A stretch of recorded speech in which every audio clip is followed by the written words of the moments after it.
Gəldim bura. Ne üçün? Çünki nisye mal vermək yıxdı mən. Bunlarla ataba qonşu olmuşuq. O yanda şəhid ailəsi yaşayır. Bu tərəfdə qaçqınlar yaşayır. Salam aleyküm. Salam aleyküm. Bax, indi gördüyün də əski atasıdır. Yəni ateş saldı ata. Bu da bu. Kartof, yağ.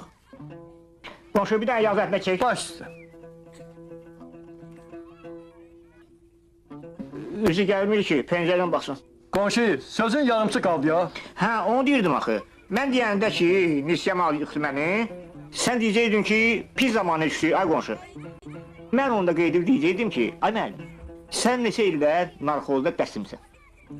Tələbələr deyirdin ki, bəs siyasi iqtisad belə getdi, elmi kommunizm belə gəldi, kapital elə oldu. Bəs axırı nə oldu?